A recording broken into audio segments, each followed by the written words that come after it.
Bienvenido y muchas gracias a todos los que nos están acompañando en vivo a través de cualquier dispositivo, la computadora, el iPad, la tablet o su teléfono celular. Nos está viendo en vivo y queremos, como siempre, agradecerle que esté allí acompañándonos.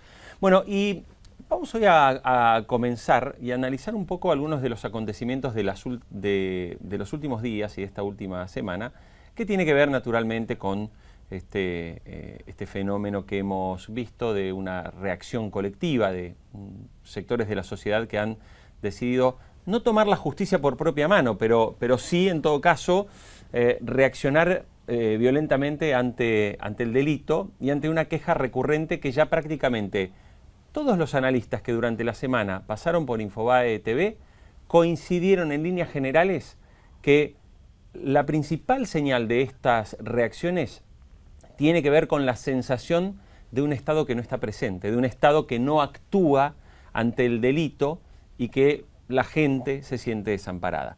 Hemos invitado al piso a Cristian Castillo. Él es dirigente del Partido de los Trabajadores Socialistas, el PTS, y es diputado provincial por el Frente de Izquierda.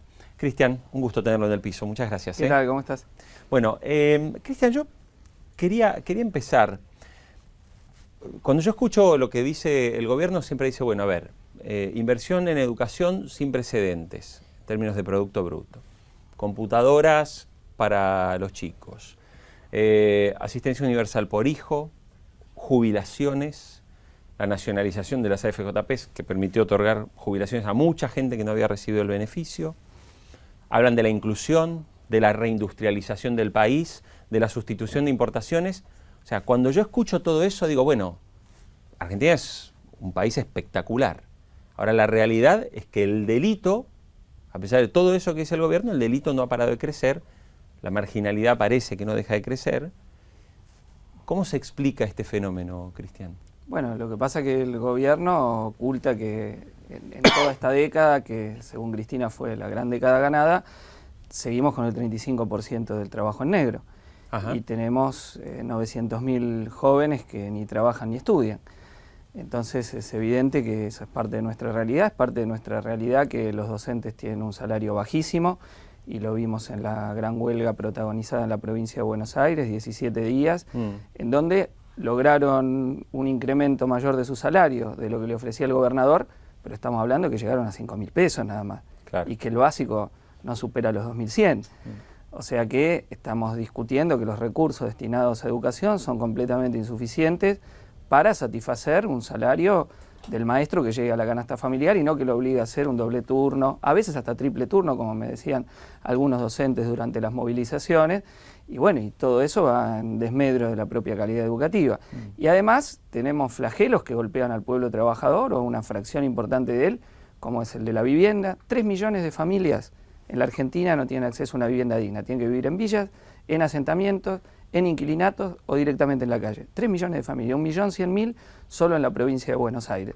Bueno, cuando uno tiene este cuadro, cuando tiene una falta de futuro absoluto para una parte de la juventud, o el futuro es tener un trabajo precario que no llega a veces a los 4.000 pesos, y las mismas cifras del INDEC, ¿no?, dan una cuenta de una pirámide de ingresos donde el 75% de los trabajadores cobra 6.500 pesos o menos. Exacto. Y la canasta familiar está muy sobre esto, 9.100, 9.200 pesos, y bueno, ahí creo que se completa el cuadro. Y tenemos que tener en cuenta otro elemento más importante, porque en realidad el gran delito se maneja desde el propio aparato del Estado. El narcotráfico, por ejemplo, la policía de Santa Fe y Córdoba que cayeron, y estaban directamente implicadas en todo el negocio, actuando con los narcos, liberándole zona, regenteando el negocio. Bueno, no son una excepción. Esto es como se maneja el negocio del narcotráfico acá. La bonaerense no me van a decir que es distinta de la policía de Córdoba, de la policía de Santa Fe. La trata ¿Usted cree de que la bonaerense está involucrada con el narcotráfico? No tengo ninguna duda. No tengo ninguna duda que están involucrados en trata de personas. Saltó a la luz en el caso de Marita Verón en Tucumán, pero esto se reproduce, o me van a hacer creer que puede haber prostíbulos y el regenteo de estos por parte de Cafillo y todo sin la relación íntima con el aparato policial. Recuerdo cuando fueron vistos esos prostíbulos cerca del Departamento Central de Policía, a la vuelta y señalados y todo.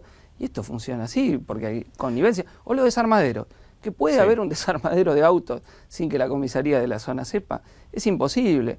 Entonces, el pibe que termina en la moto afanando la cartera, es el que de alguna manera todos le caen encima y lo señalan como el responsable de toda la situación, pero es el último eslabón de esa cadena y quizá el que en su trayectoria de vida tiene muy pocas escapatorias, porque esta es la realidad. Cristian, usted recién decía, bueno, el caso de los docentes, ¿no cree también que las fuerzas policiales, sin que nos metamos de fondo en el debate si realmente están lo suficientemente bien entrenadas, ¿no cree que también las fuerzas policiales tienen un pésimo salario, digamos, como para la tarea que tienen que cumplir? Lo que pasa es que fue muy distinto como actuó el gobernador frente a los docentes y a las fuerzas policiales. Las fuerzas policiales en 2 días, y en 2 días que en todo el país no fue simplemente que hicieron un reclamo, en algunos casos dejaron la zona liberada, como en Córdoba, instigaron ellos mismos para que se hagan los saqueos.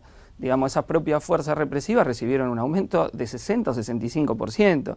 Yo lo decía en la intervención en la legislatura de la provincia de Buenos Aires, Scioli no dice la verdad cuando afirma que acá no hubo paritarias que llegaron al 35%, como decían los docentes. A las fuerzas represivas le dieron eso y cierra, porque como hay una política de ajuste en curso, donde la crisis se descarga sobre los hombros de los trabajadores, se necesita tener mejor paga a las fuerzas represivas que a los docentes. Y este es el otro dato que hay que tomar también.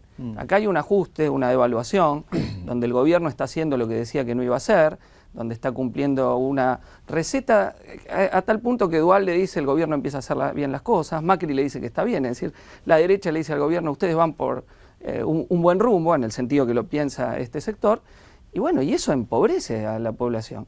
Porque una devaluación golpea a todos los asalariados, pero sobre todo al sector de los asalariados que no tiene ni siquiera representación sindical, porque está en negro o precarizado y no puede lograr correr, digamos, los precios por la escalera que van por el ascensor, no lo puede ni siquiera hacer. Entonces, esa situación es la que más golpea. Entonces, pretender que se incrementa la desigualdad, que hay una crisis y que eso no va a emerger en violencia urbana, es no ver las cosas como son, porque uno puede barrer las cosas bajo la tierra, bajo la alfombra, pero eso crece y en algún momento explota.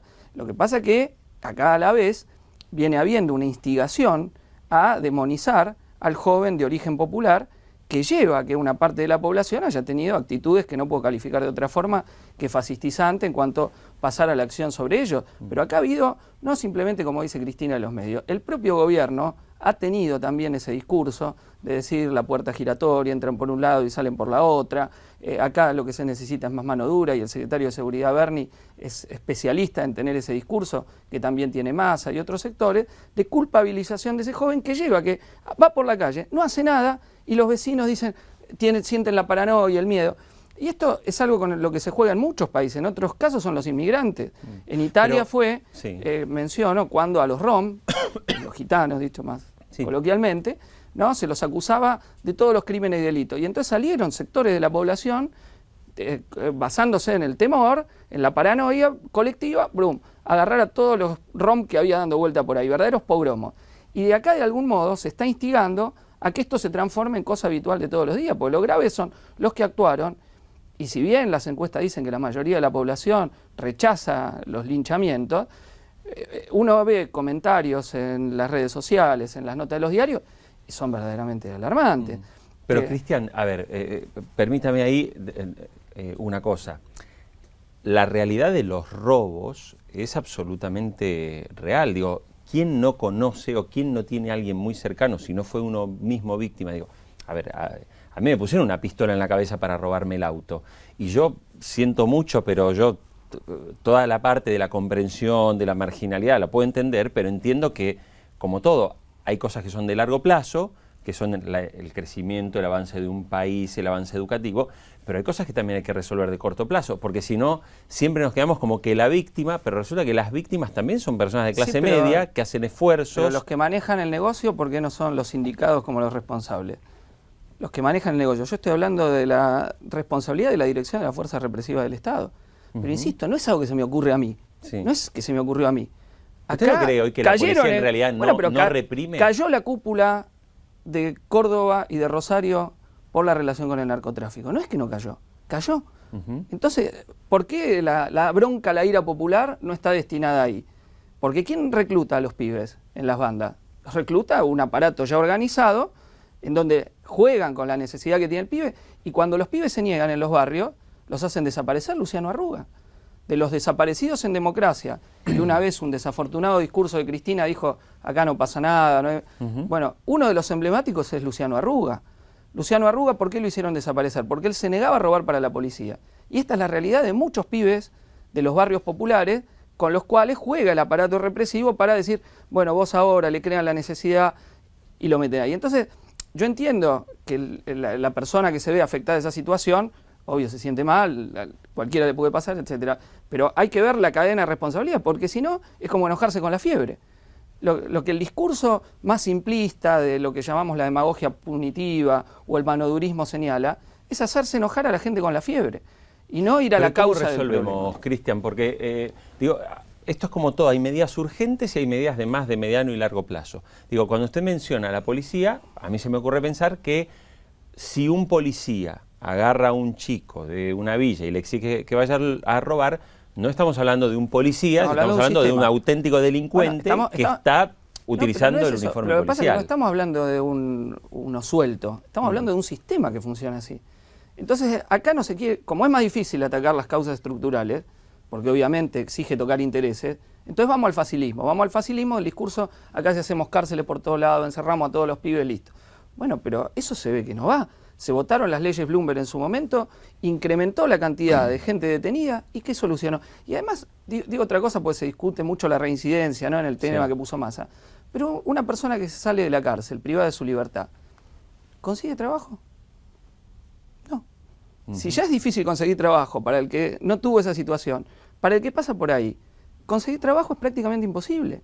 Entonces es muy hipócrita a veces la discusión, porque decimos, esa persona no va a reincidir y después esa persona no tiene ningún tipo de entrada a ningún lado. Yo hablo con trabajadores estatales, por ejemplo, del patronato deliberado en Provincia de Buenos Aires, que tienen que hacerle el seguimiento. Es imposible, dice, está uno cada 60, 50 presos, 50 detenidos, y dicen la verdad, primer mes, segundo mes, tercer mes, al cuarto mes, ¿qué hace? Entonces, el problema es integral, y además todos sabemos que las cárceles son un lugar de tortura permanente, de violación de los derechos humanos absolutos, y a veces se banaliza porque se dice los derechos humanos de los delincuentes. Una persona privada de libertad tiene, hasta constitucionalmente, dice que tiene que estar de una determinada manera, que no está. Entonces eso se reproduce, y bueno, y terminamos en esta situación. Entonces hay que discutir en contra, insisto, de un discurso que parece efectista, que parece facilista, pero que evita ver las causas profundas de lo que está surgiendo. Y aparte, es más fácil, digo, hacer ese discurso que hacer que los pibes laburen. Porque eso es lo que tenemos que hacer, que los chicos puedan tener, digo, no que laburen, que tengan acceso a educación y a trabajo, pero completamente. ¿Por qué no puede ser que los jóvenes tengan acceso a educación y a un trabajo que les permita llegar a fin de mes a la canasta familiar? Pues no pueden tener todos una vivienda digna. E insisto con otra cosa más, porque acá hay cosas que son letra muerta. Sí. Se dice que todo habitante de la ciudad argentina, del sur argentino, tiene que tener derecho a una vivienda digna. Bueno, eso sabemos que no es así. Acá se ha construido en esta década cualquier cantidad, pero al servicio de la especulación inmobiliaria, o de los que ya tienen, de la especulación, el que tiene 20, 30 propiedades, pero acá a los que tienen realmente el problema no se les ha dado ninguna solución. Y después todos se enojan o se les llama la atención cuando se ocupa un terreno. ¿Y cómo no va a ser así si la gente está sin nada? Si no puede además alquilar en otro lado ni tener acceso a una vivienda. Y entonces hay una discusión por la apropiación de la tierra. O vamos a darle solución a la demanda de vivienda de una parte muy importante de la población. 1 cada 4 habitantes de la ciudad de Buenos Aires está en esa situación. No es un problema marginal, es un problema de un 25% de los que habita, por ejemplo, la ciudad, y de una proporción similar en la provincia de Buenos Aires. Pero, obviamente, como son los que no se ven, como son los que se hacen visibles cada tanto, los que se naturaliza que tienen que vivir en forma degradada, entonces nadie le da una solución. Pero esto emerge en algún problema, en algún momento sale, porque se puede vivir de a 6, de a 7, y llega un momento que explota. Entonces, o queremos ver los problemas y atacar las causas estructurales de esto, o si no, esto va a recurrir una y otra vez, y por más campañas mediáticas, por más que hagan linchamiento de 1, de 2, de 3, esto va a volver a ocurrir. Una pregunta. Porque hay que tocar el interés económico de los poderosos, que es lo que no se discute, que es lo que, a pesar del discurso, porque el kirchnerismo ha sido retórica, pero después uno ve quién se han llevado la parte grande de la torta y se la llevaron los mismos de siempre. Y la propia presidenta dice, acá están los que se la llevan en pala. Bueno, pero a eso no se le tocan los intereses. Lo que pasa es que, Cristian, cuando usted plantea esto, y a veces pasa también con la presidenta cuando plantea, digamos, esta cosa de los poderes fácticos, que se escucha incluso en varios presidentes de la región, o sea, hay autoridades, hay legisladores que legislan, etcétera, y uno escucha que se ponen más en un rol de analistas, como que siempre hay unos poderes ocultos y muy, muy poderosos que terminan afectando. Yo, por lo menos le digo, la sensación que uno tiene con la clase media es que, bueno, uno trata de trabajar, educar lo mejor que pueda a sus hijos, vivir lo mejor que se pueda, que es trabajando, teniendo el fin de semana para ir a comer una hamburguesa o hacer un picnic en familia. O sea, la gente no pretende tanto. Sin embargo, esa gente, digamos que en realidad es una gran mayoría de la Argentina, es la gente que hoy le da miedo salir, no dejamos salir ya a los chicos solos a los 15 o 16 años porque sabemos que les pueden robar. O sea, hay un gran sector de la población argentina mayoritario que, yo entiendo todo el argumento de la situación, de las injusticias, pero bueno, que creo que ese sector tampoco tiene la culpa, ni del problema que hay arriba a nivel de mayor corrupción, ni en la marginalidad. Dos cosas. Yo primero no estoy diciendo que ese sector es el culpable de la situación. Y segundo, que la presidenta es hipócrita porque todos sus funcionarios viven en Puerto Madero de la mejor forma posible y porque se han enriquecido en el ejercicio de la función pública, aún con lo que han declarado legalmente. Los Kirchner pasaron de 7 a 89 millones en lo que han declarado como fortuna personal. Insisto, sin lo negro, digo lo blanco, lo que cualquiera puede ver. Entonces yo entiendo década ganada. Y uno ve la trayectoria personal de muchos de los ministros y funcionarios y también eran por ahí empleados como cualquier otro y ahora viven en los mejores chalés en los lugares. Y además es cierto, el gobierno tiene responsabilidad porque lo ejerce. Entonces el gobierno hace como que no estuviese en el gobierno, como que Cristina hace 11 años que no está. Claro. Y los 900.000 pibes que no trabajan ni estudian no es su responsabilidad, o el 35% de trabajo en negro, o que el 75% de los laburantes cobre 6.500 pesos o menos. Eso es responsabilidad de la política del gobierno. Por eso decía que el gobierno hace discurso contra los poderes, pero nunca ha atacado verdaderamente ese poder. Claro. Acá no se ha redistribuido ni la propiedad de la tierra, hay 4.000 grandes propietarios, tienen la mitad de todas las tierras que se usan en Argentina para agricultura y ganadería, 4.000 nada más. Entonces imagínense esa renta que se apropian 4.000, que son en general los que han fugado los dólares al exterior, y hay 200.000 millones de dólares, 200.000 millones de dólares de argentinos fugados al exterior. Eso invertido en salud, en educación, en vivienda, el país estaría distinto. Es evidente que una parte de la población tendría su situación satisfecha. Llevamos 80 años de desastres económicos como para confiar. Digo, si usted tuviera $100.000 hoy, los pone en un banco argentino, los deja, o si puede los lleva a Uruguay. No, yo no tendría $100.000. No, bueno, si los tuviera. A la clase. No, se jugó el loto, se ganó el loto. ¿Qué hace? No, los pondría al servicio de la militancia política porque mi interés es cambiar la sociedad. O sea, mi lógica, no tengo una lógica de acumulación individual, tengo una lógica de apuntar a transformar esta sociedad y avanzar hacia una sociedad basada en la igualdad y cuyo principio sea la satisfacción de las necesidades sociales y no la acumulación para un puñado de monopolios y que le derrame un poquito a unos pocos que están ahí, mientras al resto hay que construir una sociedad carcelaria para tenerla disciplinada y controlada. Es el ideal de sociedad que de algún modo están transmitiendo. Han acostumbrado de algún modo a decir esta sociedad de todos enrejados, teniendo que cuidarnos del otro que está ahí. Esto es la forma en que hay que vivir. Y si no se atacan las causas de esto, insisto, que es el capitalismo tal cual es hoy y se vive en Argentina y en el mundo, insisto, esto tampoco es una excepción, uno ve otros países y con grados es parecido, no es muy distinto la forma en que se tratan las crisis, cómo se descargan sobre los hombros de los trabajadores, cómo se les bajan jubilaciones, se recortan los presupuestos de salud y educación. Bueno, este es el futuro que quiere la sociedad controlada por un puñado de grandes monopolios. Nosotros apuntamos a otro tipo de orden social, a una sociedad, insisto, donde los que trabajan sean los que verdaderamente ejerzan el gobierno, se planifique democráticamente la economía y bueno, y se pueda dar satisfacción a las necesidades sociales para tener el tiempo libre, para que la gente pueda disfrutar plenamente de lo que hoy disfrutan muy pocos. ¿Hay algún país que usted me pueda citar como un caso, digamos, de este modelo así, de este modelo socialista tan igualitario? No, hoy no existe. Hoy no existe ese país. ¿Cuba? Ese bien. No, Cuba ha tenido grandes logros gracias a su revolución en educación y en salud, y si no, Cuba sería como Haití. Es decir, que esa es la comparación que hay que hacer, porque si Cuba no es como Estados Unidos, es una comparación falsa. Pues tendríamos que pensar Estados Unidos capitalista, Estados Unidos socialista, países del mismo tamaño, la misma riqueza. Bueno, Cuba evitó ser Haití, pero en Cuba hay un régimen burocrático que yo no defiendo. Es decir, yo no podría ser... ¿Hay una dictadura? Hay un gobierno burocrático, diría yo, un régimen burocrático, que a la vez ahora se está abriendo al capital internacional. Las desigualdades sociales del capitalismo ahora están penetrando dentro de la propia Cuba. Entonces yo no puedo decir que ese es mi modelo. Sí que con la revolución los logros en salud y educación que tiene Cuba no lo tiene ningún otro país de ese tamaño y de ese nivel de recursos económicos limitados que tiene Cuba. Pero ahora, concédame que con un nivel de cero analfabetismo y con un sistema de salud muy eficiente como tiene, o sea, ese cero analfabetismo después no me da libertad para pensar o para disentir. Bueno, pero yo soy el primero en ser crítico del régimen burocrático. Yo no estoy defendiendo, yo me reivindico una tradición dentro de la izquierda, del marxismo, que enfrentó la burocratización de la Unión Soviética y de todos los estados donde copiaron el régimen de partido único, y a los primeros que negaron las libertades fueron a los propios trabajadores, para organizarse libremente y plantear sus propias demandas. Entonces yo cuestiono eso. Ahora, la pregunta del país, ¿dónde? Y bueno, pero por algún lado hay que empezar.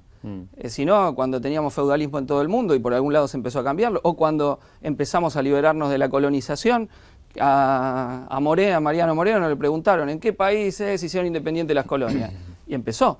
Bueno, nosotros también tenemos que empezar, porque además es necesario. Si no, ¿a dónde va, digamos, el régimen social en el cual vivimos? A acrecentar esos niveles de desigualdad.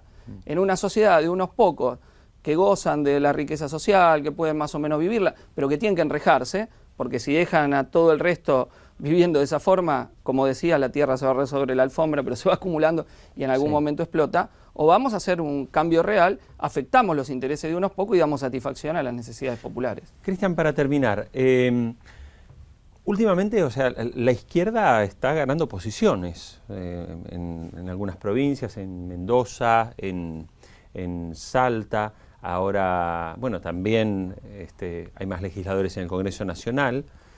Y en el paro docente fue más el Partido Obrero, pero bueno, fue el sector claramente de la izquierda el que se mantuvo firme allí para sostener la medida de fuerza.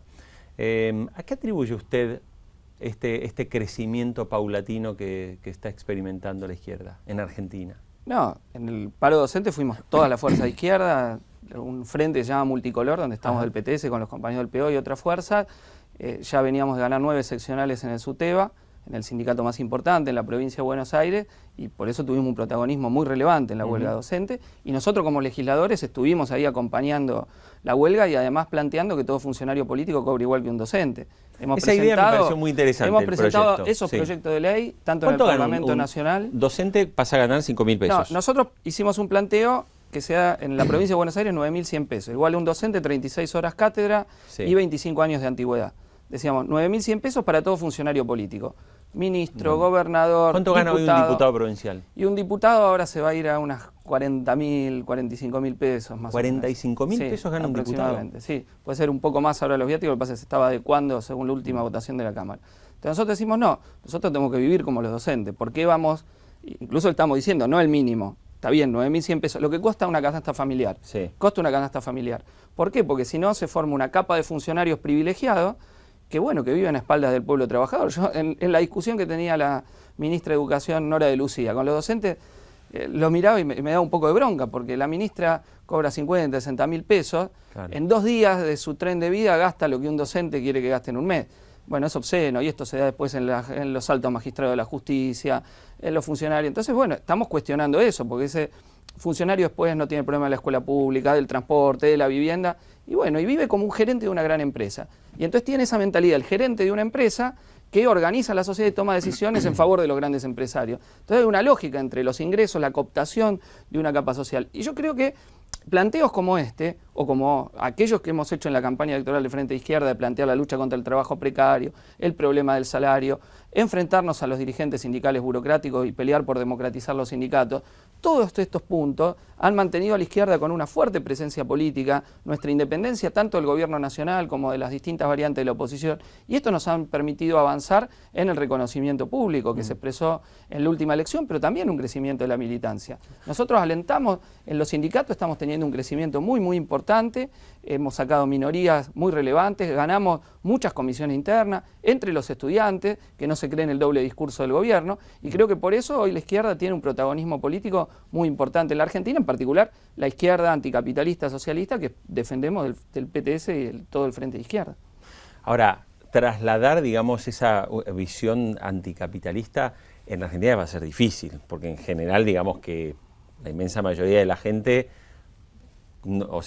pareciera más ideológicamente más cerca del capitalismo que de un socialismo. Creo que hay ciertas cosas que la sociedad en general admira, muchísima gente admira un montón de cosas del socialismo, pero yo no sé si llegar a un punto, digamos, anticapitalista. Bueno, pero yo creo que una parte muy importante de la población comparte demandas por las que nosotros luchamos que no las van a escuchar de ninguna otra fuerza política. Claro. Ninguna otra fuerza política sostiene los puntos que nosotros levantamos, lo que llamamos una verdadera agenda del pueblo trabajador. Veamos frente al ajuste en curso. ¿Qué dice Massa? Que está de acuerdo. ¿Qué dicen los radicales y Wiener? Que era inevitable. Dicen eso. Nosotros decimos, no es inevitable. Al revés, hay que blindar el salario de los trabajadores. Planteamos 3.000 pesos de emergencia para todos los trabajadores, terminar con toda la forma de la precarización, prohibir despidos y suspensiones por 2 años, que las jubilaciones sean verdaderamente el 82% móvil. Hoy los jubilados se les dio un aumento. ¿De dónde sale la plata para eso? ¿Cómo? Tenemos 5.000 millones de dólares que les van a dar a Repsol, que van a terminar siendo 10.000 millones de dólares. A Repsol, que nos tendría que indemnizar a nosotros porque nos vació de recursos. ¿Qué hizo Repsol en todos los años que tuvo el control de YPF con el petróleo y el gas? Vaciarnos de recursos, hacernos perder el autoabastecimiento energético. Con la firma del Estado, desde ya, que tenía su director ahí firmando todo. Con el aval de Menem, de la Rúa y de los Kirchner. Hizo todo eso Repsol, nos vació, fue un verdadero saqueo. Los accionistas felices, sin invertir nada, me llevo. ¿Y a qué obligó al país? A tener que destinar 12.000 millones de dólares anuales en importación de energía. O sea que a Repsol nos tiene que indemnizar a nosotros, y los funcionarios que le permitieron hacer eso tendrían que estar juzgados por haber permitido ese saqueo económico. O sea, la frase de Kicillof le gustó en su momento, pero después no le gustó la... La de Kicillof fue para la tribuna porque iba a otro juego. Nosotros anticipamos. Miren que esto en verdad no vamos a la soberanía energética. Acá vamos otros negociados con las multinacionales. Y se cumplió. Chevron, negociado de vaca muerta. ¿Sabes cuántos años recupera Chevron la inversión según el contrato actual? 5 años. En 5 años. ¿Por cuánto es la concesión? 35. 30 años de ganancia neta para Chevron. O sea que cuando nosotros usamos el término saqueo, no estamos exagerando. No es un eslogan para tirar. Estudien el contrato, vean lo que pasa es que el resto de las fuerzas políticas hoy tiene un verdadero consenso con el plan que el gobierno está aplicando.